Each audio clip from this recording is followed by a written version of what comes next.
हामी उमाबडीका प्राध्यापक कर्मचारीको सानो समूह कलेजको सानो कामको सिलसिला हुँदै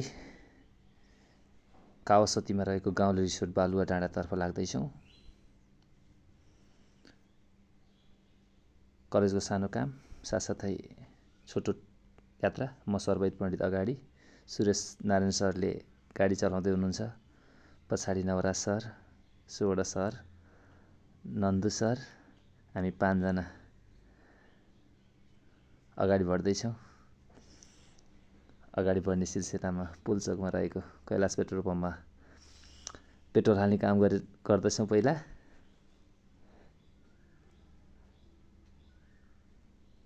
त्यसपछि हाम्रो छोटो यात्रा अगाडि बढ्दछ। नारायणीको पुल महेन्द्र हाइवेको बिचमा रहेको छ। नारायणघाट र गैँडाकोटलाई जोड्ने काम गर्दछ। त्यसपछि हामी फलफुल चोक, कावासतीको फलफुल चोकबाट हामी दाहिने तर्फ अगाडि बढ्दछौँ। मौसम त्यति राम्रो छैन, कतै पानी परेको छ भने कतै पानी परेको छैन। तथापि हामी अगाडि बढ्दैछौँ। हामीले छोटो काम बिचमा काम पनि सकिसकेका छौँ कलेजको। सुरेश सर राम्रोसँग गाडी चलाउँदै हुनुहुन्छ। बिचमा हामीले यो स्वागत गेट पनि देख्न सक्छौँ। त्यसपछि बाटो उकालो रहेको छ, तर रिसोर्टसम्म पिच रहेको छ।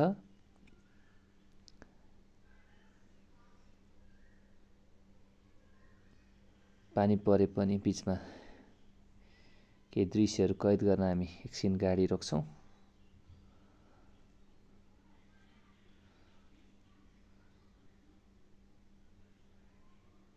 बालुवा डाँडा पुगिसकेपछि रमणीय स्थान रहेको हामीलाई थाहा हुन्छ। Suresh sir, Suvarna sir, Nandu sir, Navraj sir र म आफै सर्वैत पण्डित त्यहाँ पुगेका छौँ। हामी रमाइरहेका छौँ। कटेजमा पुगेर सर्वप्रथम हामीले आफ्नो खाजाको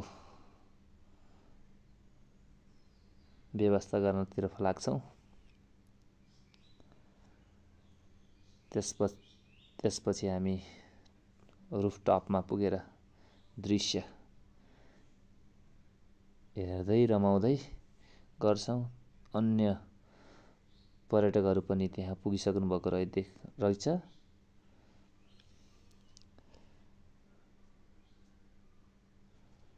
रमणीय स्थल टिकटकमा भाइरल भएको स्थल हो। सर्भिस राम्रो छ।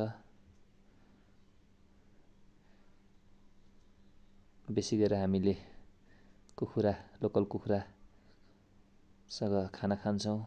सुवर्ण सरलाई भेजको व्यवस्था गर्दछौँ। हामीले मिठो खाना खाएर अब पैसा पे गरेर त्यसपछि हामी फर्कन खोज्दैछौँ। हजुर पनि यस बालुवा डाँडा आउन चाहनुहुन्छ भने पक्कै पनि आउनुहोला। आन्तरिक पर्यटन प्रवर्धन गर्नको लागि हामी सबैले सहयोग गरौँ।